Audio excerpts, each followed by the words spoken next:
E agora, para falar sobre liderança emocional, como usar suas emoções para criar uma rotina produtiva e saudável.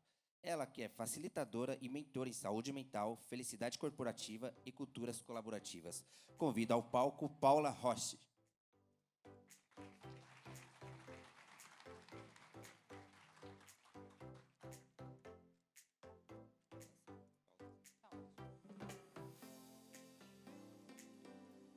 Olá, boa tarde. Hoje a gente vai falar sobre liderança emocional e o que será que as emoções têm a ver com a nossa vida e como a gente pode usar as emoções a nosso favor. Eu tenho essa missão.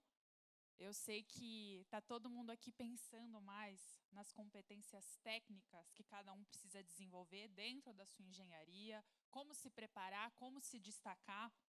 E assim como foi dito agora, é importante a gente ter um LinkedIn atualizado, em que a gente coloque as nossas competências técnicas, mas eu garanto a vocês que a gente entra numa empresa por conta das nossas competências profissionais e a gente se mantém e conquista as coisas por conta das competências comportamentais, que não tem nada de soft, apesar de muita gente ainda usar as famosas soft skills. Eu gosto mais de usar habilidades comportamentais ou habilidades humanas, e hoje eu vou falar um pouco delas e como desenvolvê-las. Vou pedir para colocar aqui a apresentação, pessoal. Enquanto eles vão colocando, eu vou me apresentar. Como ele falou, meu sobrenome é difícil, eu sou a Paula Roche. Eu sou especialista em inteligência emocional e empatia pela Universidade de Berkeley, sou bióloga de formação. Então, meu foco é muito voltado para a neurociência. Eu também sou apaixonada por desenvolvimento humano, fiz uma transição de carreira. E hoje meu propósito é justamente ajudar as pessoas a construírem uma vida com mais sentido a partir daquilo que elas sentem. E para isso, lá em 2017, eu fundei o Mídia Amor, uma página que compartilha histórias de empatia, de amor ao próximo, e viralizou. Hoje a gente já somos mais de 400 mil seguidores.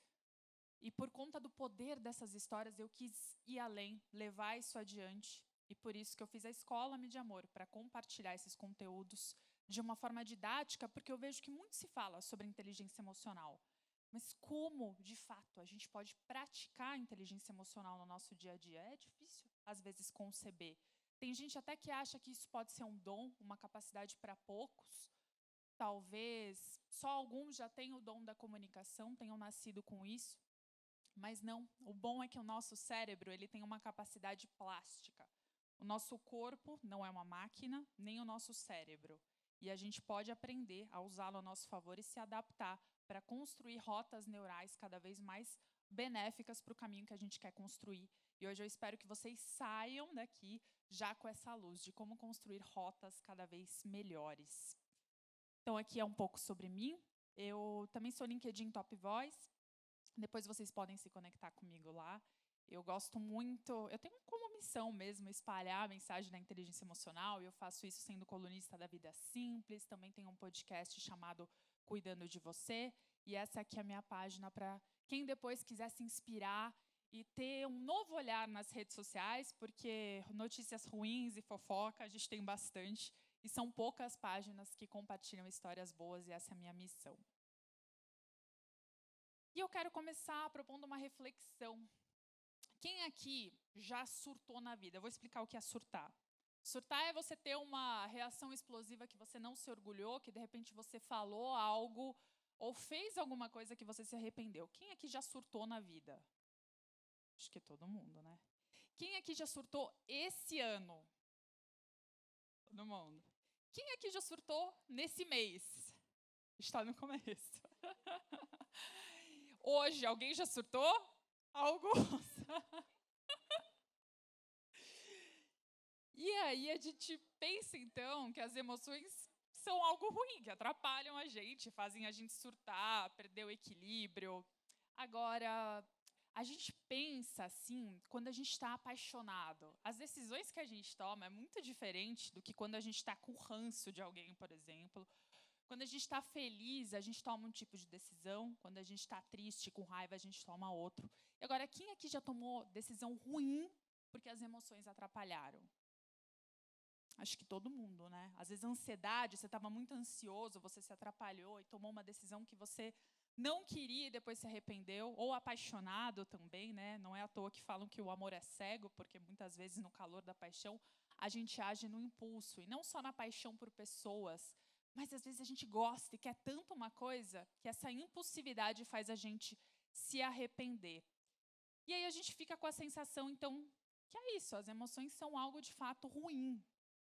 E aí eu quero mostrar esse estudo para vocês sobre como as emoções de fato afetam a nossa visão de mundo.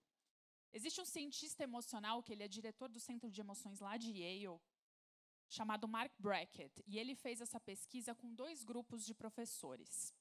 Para um grupo de professores, ele falou assim: olha, eu quero que vocês pensem em coisas boas que aconteceram ultimamente na sua vida. Escrevam sobre isso por um tempo. Pense nas melhores coisas, num dia super gostoso, e se conecte com essas emoções positivas.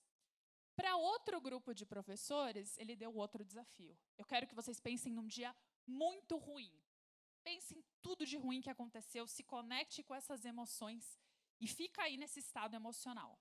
Depois que ele fez essa experiência, ele deu a mesma prova para os 2 grupos de professores corrigirem, uma mesma prova, para ver se haveria diferença na avaliação final, na nota final. Quem acha que teve diferença, levanta a mão. A grande maioria, pois é.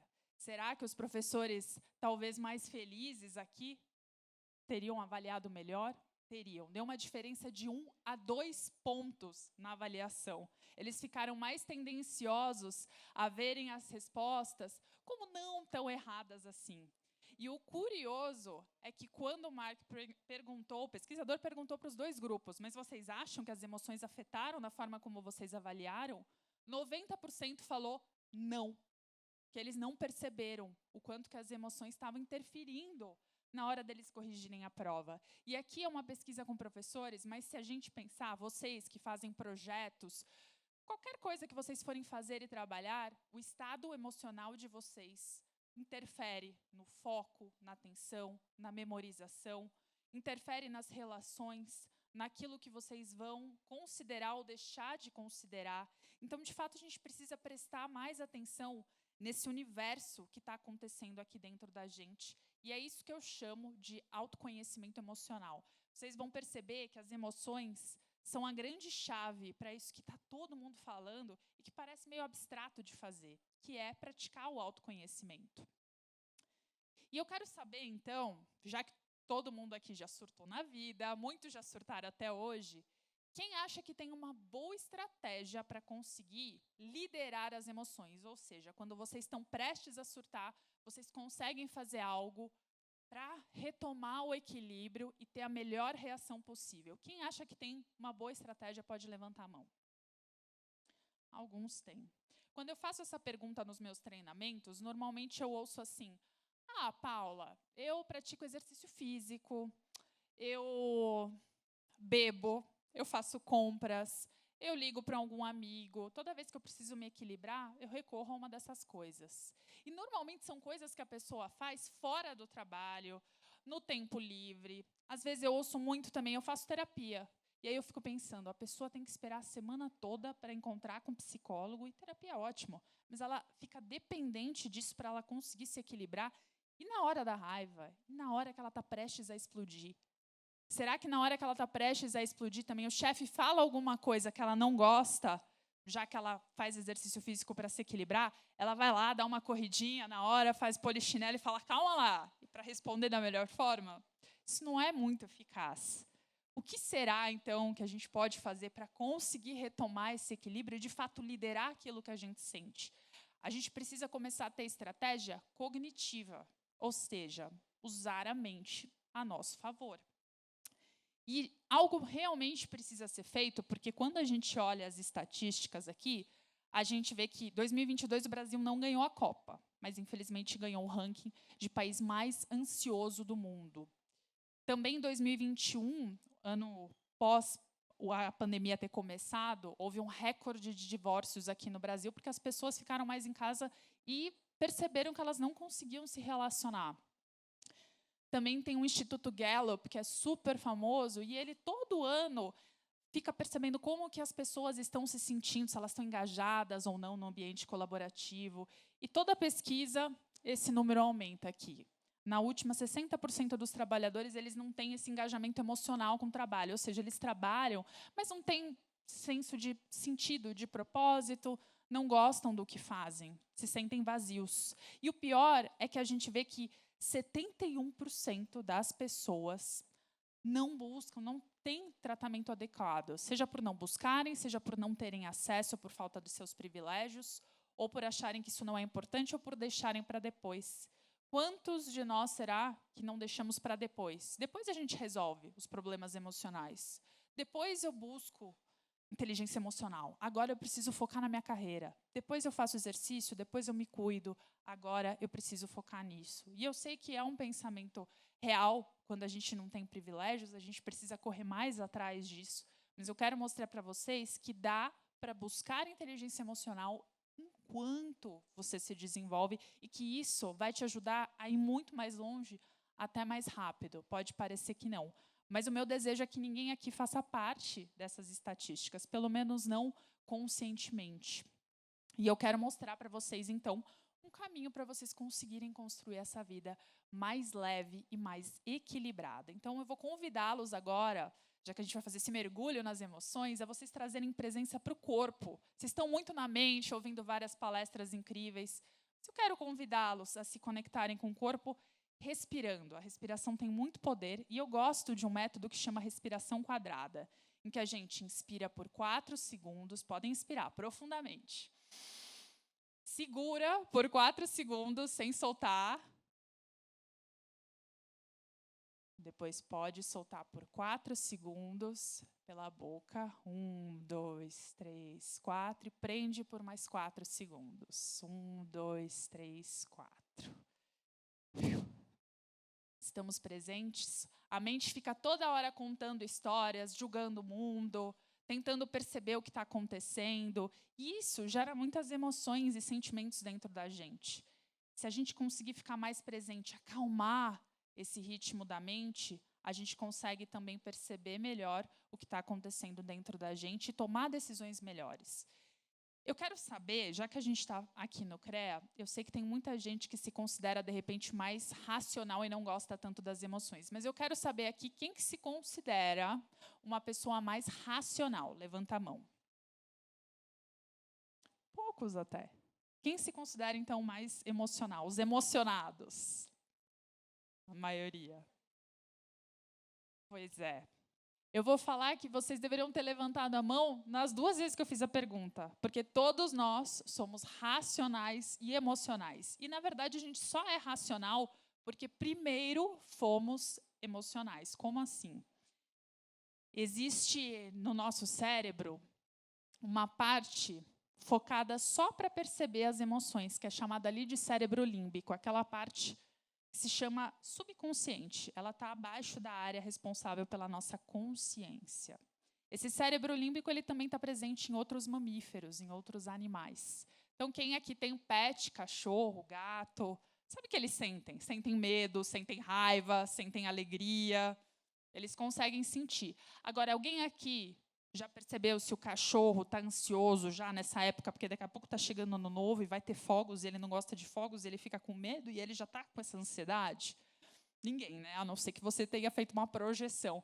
Mas os outros mamíferos não têm essa capacidade de pensar sobre o que eles sentem. Só a gente. E a gente poderia usar isso a nosso favor. Infelizmente, a gente acaba usando isso contra.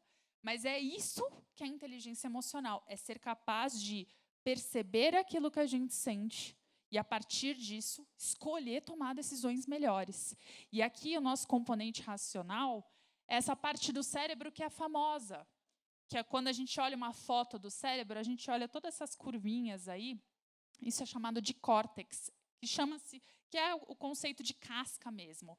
E aqui, logo atrás da testa, todos nós temos o córtex pré-frontal, responsável por outras coisas e também pelo pensamento analítico. É aqui que a gente pensa.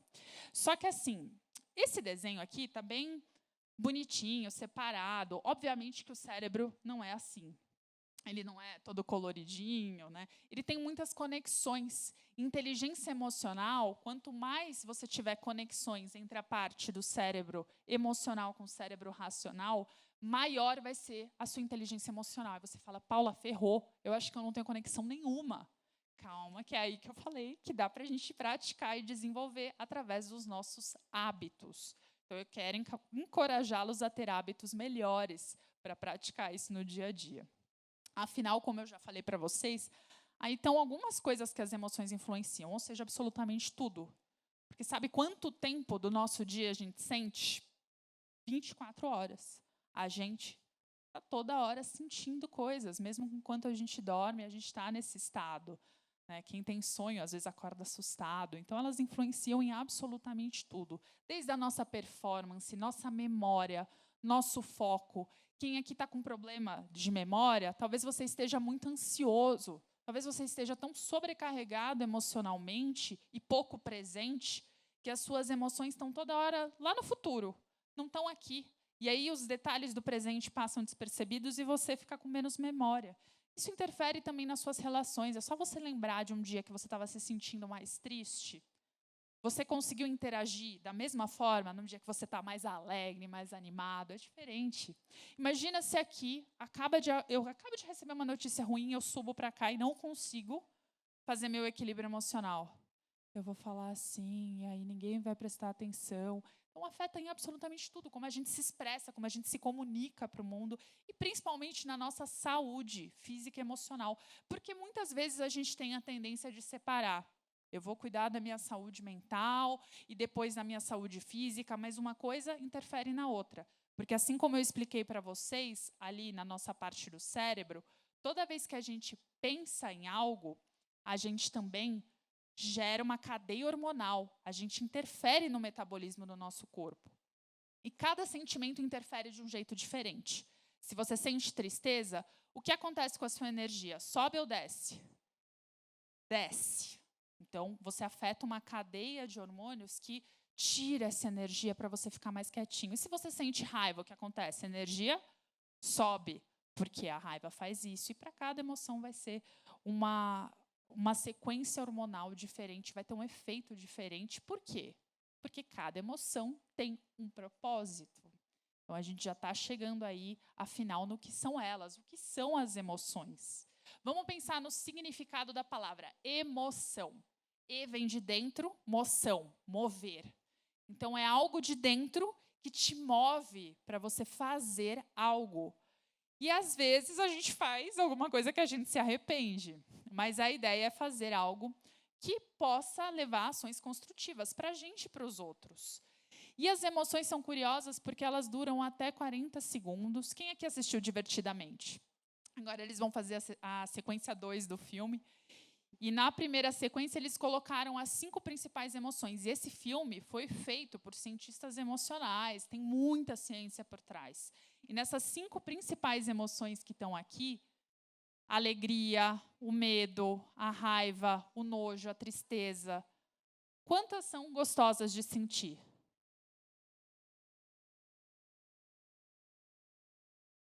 Se tiver equilíbrio, todos. Olha, gostei dessa resposta. Mas o que você gostaria de sentir agora? A alegria? Vamos ver a alegria. Então, a gente se dá bem, a gente considera que a alegria é uma boa emoção. O filme trabalha muito isso, inclusive como a tristeza pode ser boa. Então, já é realmente um curso que fala sobre inteligência emocional. Só que a gente é muito mais complexo que isso, porque a gente não sente as coisas em blocos. E eu sei que aqui, talvez a grande maioria goste de pensar nas coisas mais compartimentadas, em blocos, mas a gente é uma bagunça e a gente consegue sentir várias coisas. Então, agora, eu estou me sentindo empolgada para falar com vocês, eu estou me sentindo ansiosa para falar no tempo certo, tentando respeitar. Eu estou me sentindo preocupada para saber se vocês vão entender ou não. É uma mistura de coisas. Então, a gente sente, de fato, de 3 a 5 emoções por minuto. É tudo muito rápido. E quando a gente pensa sobre aquilo que a gente sente, a gente forma um sentimento. Ou seja, o sentimento é a experiência subjetiva da emoção, quando a gente reflete sobre aquilo. Então, imagina assim, agora subiu uma barata no pé de cada um aqui. O que vocês vão fazer? Alguém talvez suba na cadeira, outra pessoa vai gritar, outra pessoa mata com outro pé. Outra pessoa que aprendeu que a barata é gostosa, pega e come. Depende da cultura. Cada um vai ter uma reação diferente, porque uma emoção diferente vai ter sido despertada. Agora, imagina, você fala, Paula, mas eu não sinto só por 40 segundos. Ixi, eu sinto muito mais. Tá. Agora, imagina, então, que eu continuo aqui falando, e aí você começa até a sentir as patinhas da barata, assim, subindo por outros lugares, porque você fica com medo da barata subir de novo. Então, você está preocupado, você está alimentando uma ansiedade. A ansiedade é uma experiência subjetiva do medo. Você está alimentando esse medo. Então, olha como vai ficando complexo, porque os sentimentos como ciúmes, inveja, até o amor, são emoções pensadas. E a gente poderia pensar melhor sobre elas e usar a nosso favor, só que normalmente a gente faz o contrário. Então, eu quero que vocês se lembrem que as emoções, elas são como ondas. Elas são mensageiras, e eu vou explicar que mensagem que elas trazem, mas elas também são passageiras, elas passam. Então, o melhor que a gente pode fazer é, como é que eu vou surfar nessa onda que está chegando até que ela passe, porque, de fato, tudo passa, aquele velho ditado de mãe. E eu gosto muito aqui desse medidor das emoções. Essa é uma metodologia também desse cientista emocional Mark Brackett, que eu falei para vocês. E ele classifica as emoções, primeiro, como desagradável ou agradável, e de alta e de baixa energia. E aí a gente tem 4 cores de emoções e fica mais fácil a gente entender o que sente, ainda mais que aqui eu estou falando com engenheiros, é melhor a gente segregar então as emoções assim antes de dar nome para elas. Então, emoção de alta energia e desagradável, que está no vermelho, quem aqui acha que está sentindo assim agora? Está com alta energia e está sentindo algo que não é gostoso? Quase ninguém aqui, eu não vi ninguém, ainda bem, ainda bem. Seria a raiva, por exemplo. Quem aqui acha que está sentindo agora, está com emoção de baixa energia e sentindo algo que não é gostoso e está ali no quadrante azul? E uma ou outra pessoa só. Quem aqui está sentindo com alta energia e está sentindo algo gostoso, legal, e está no quadrante amarelo? Algumas pessoas. E quem aqui está no quadrante verde, então? Está sentindo uma sensação gostosa? Tem um monte de gente que não respondeu aí, vocês devem estar em vários quadrantes, então, vergonha. Eu sei que na sociedade a gente fica com vergonha de falar se a gente está no quadrante do desagradável, mas eu espero que pelo menos vocês aí no seu interior tenham percebido qual a cor que o estado emocional de você está agora. Sabe por quê? Isso aqui é pura estratégia emocional. Quando eu entendo a cor do meu sentimento, eu fico mais estrategista para falar, o que eu estou sentindo agora? E isso faz toda a diferença. Esses dias eu estava conversando com uma mentorada minha, e ela é supervisora de uma grande Big Tech. Ela falou assim, Paula, eu estou sendo ignorada por um cara do meu time. E eu falei, ignorada? Eu estou me sentindo ignorada por ele. Eu falei, mas como assim?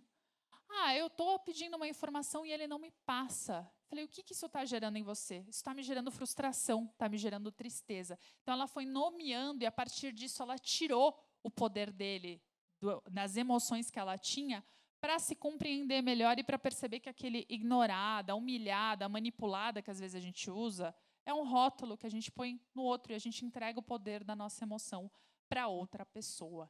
E aí, quando a gente pensa, principalmente nas emoções desagradáveis, e a gente pensa no estresse, o estresse não é uma emoção, tá? É um estado fisiológico. Então, aquelas emoções de alta energia desagradáveis, como a raiva, a ansiedade, elas deixam o nosso corpo nesse estado estressado. E aí a gente pensa, bom, para eu ter uma alta performance, eu preciso ter um baixo nível de estresse, certo? Quem acha que esse gráfico está certo, levanta a mão. Uma outra. Quem acha que está errado? Tem muita gente que não acha nada. Está errado. E como é que então seria, já que eu estou aqui falando com pessoas que entendem gráficos, viram muito gráfico e gostam, como será que seria o formato desse gráfico se a relação entre performance e estresse não é? Tem gente desenhando aí curva, uma onda, como tem, invertido. Então, quanto maior o meu estresse, maior minha performance, já falaram. Mais algum palpite além de onda invertido? Será? O gráfico ideal seria assim. Seria nem tão alto o nosso nível de estresse, porque imagina, alguém com burnout não consegue tomar uma decisão com calma, mas também nem tão baixo a ponto de eu ficar aqui desmotivada, não estou afim de fazer isso. Então, eu preciso de algum nível de estresse para eu ter uma performance ideal, e aí sim eu ir para o tal do estado de flow, que é o pico da inteligência emocional, quando eu uso o melhor da minha energia, o melhor das minhas habilidades para fazer uma atividade. Isso é entrar em flow. E aí eu uso as emoções ao meu favor, até as emoções difíceis. Então, eu quero mostrar para vocês uma coisa que, quando eu aprendi, mudou muito a minha relação com as emoções, que é o fluxo do episódio emocional.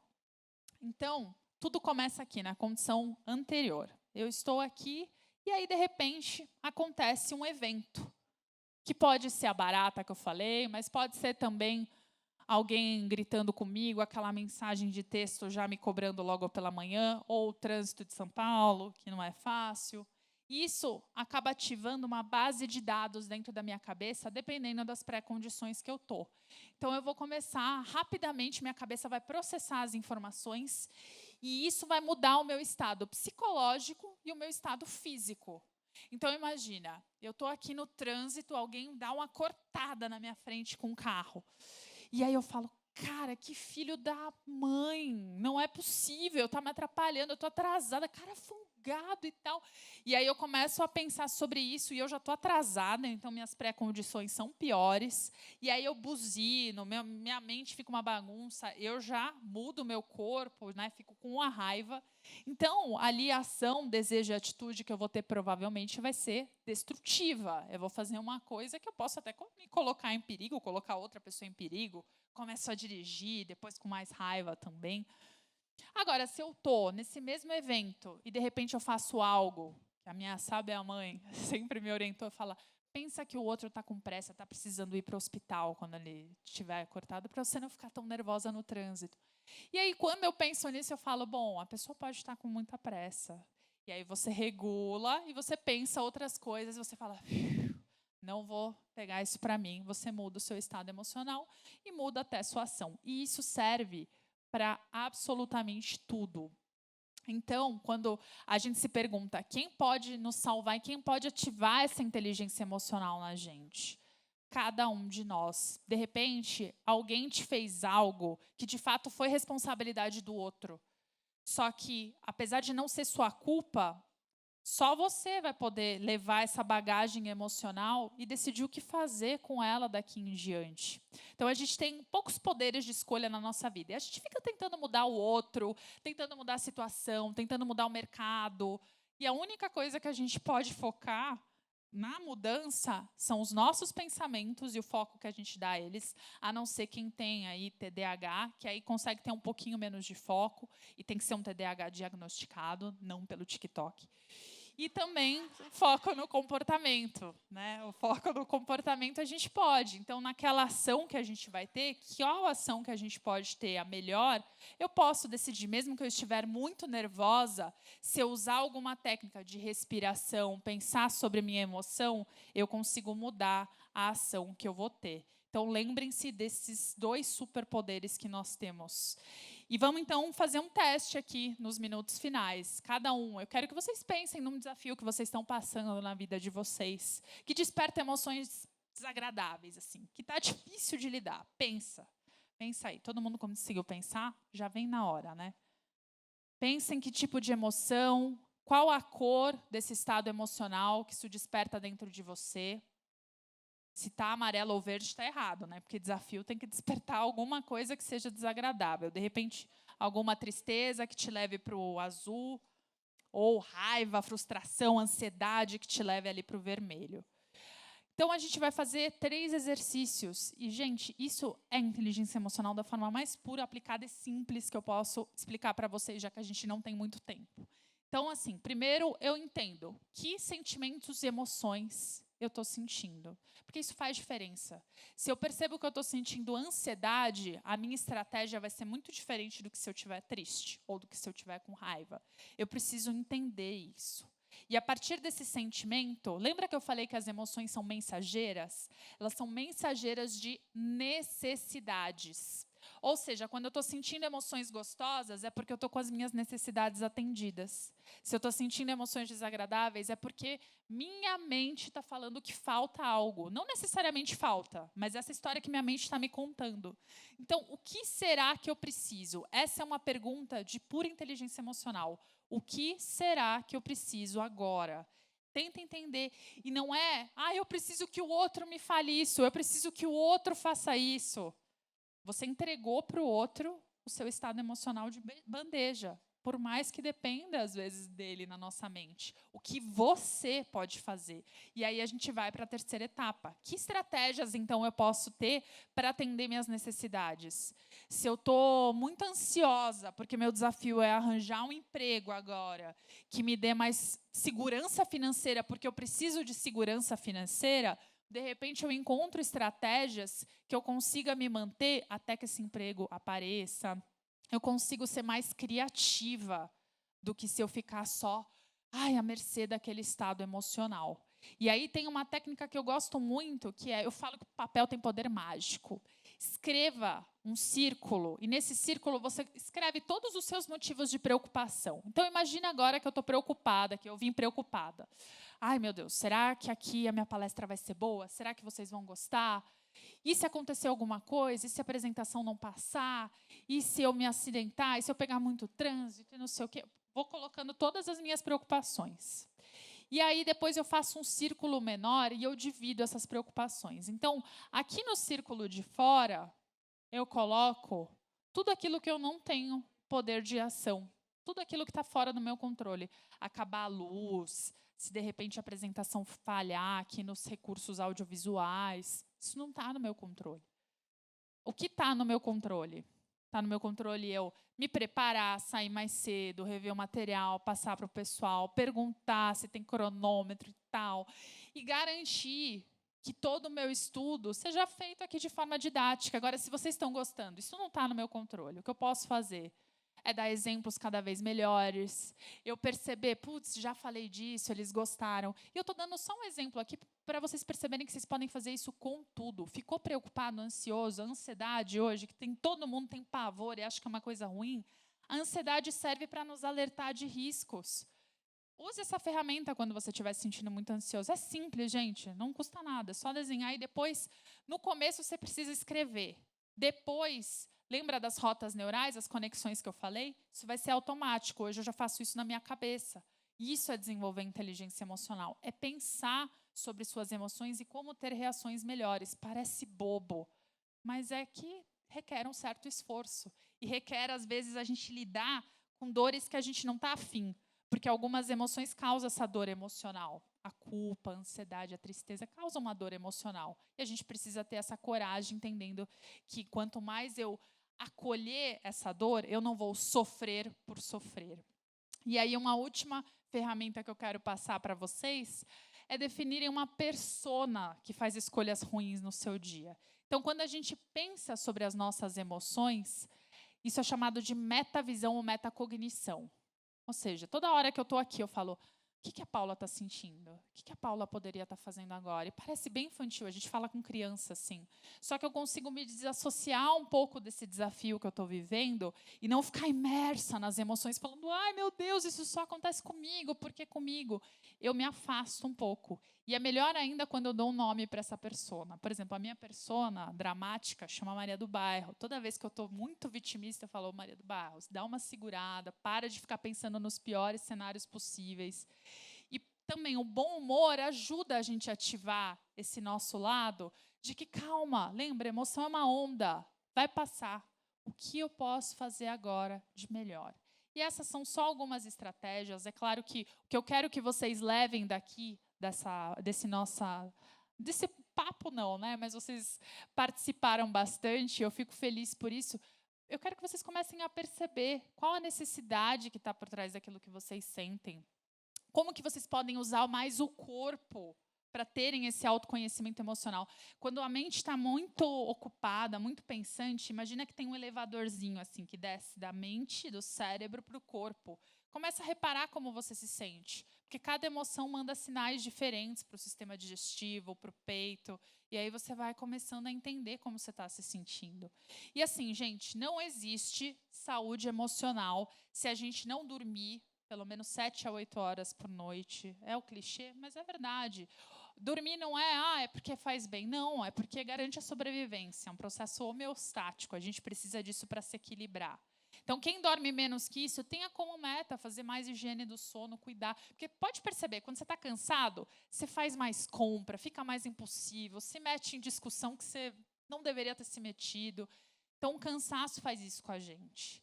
E tenha como meta também praticar, pelo menos, 3 vezes na semana exercício físico, né? A OMS, a Organização Mundial de Saúde, sugere aí no mínimo 23 minutos de atividade intensa todos os dias por adultos. Ou seja, não é só eu estar aqui andando, subindo escada, é eu pôr a minha roupa de academia para o treino ou fazer qualquer esporte conscientemente. E eu sei que isso é difícil, mas eu falo, sedentarismo não combina com saúde mental, porque a gente foi feito para se mover, os nossos ancestrais não estavam ali na frente de um computador pensando. E, por fim, aquilo que a gente consome também afeta nosso estado emocional. Quem bebe muito café e está se sentindo muito ansioso, reveja esses hábitos, né? Tem alguns alimentos que atrapalham, alimentos muito processados, muito gordurosos. Isso mexe com o nosso humor. Tem coisas simples que a gente pode fazer para se beneficiar. E eu quero convidar vocês também. Lá no meu LinkedIn tem eu deixei um roteiro para vocês, um e-book de como vocês podem fazer para se equilibrar as suas emoções. Quando você sentir mais raiva, mais estresse, mais tristeza, para cada emoção tem uma técnica diferente que eu deixei lá no e-book para vocês. E esse fica o meu convite para vocês conseguirem equilibrar esse universo emocional e usar as emoções cada vez mais a favor. Obrigada. Maravilha, agradeço a Paula. Vamos abrir para 2 perguntas novamente. Alguém gostaria de fazer?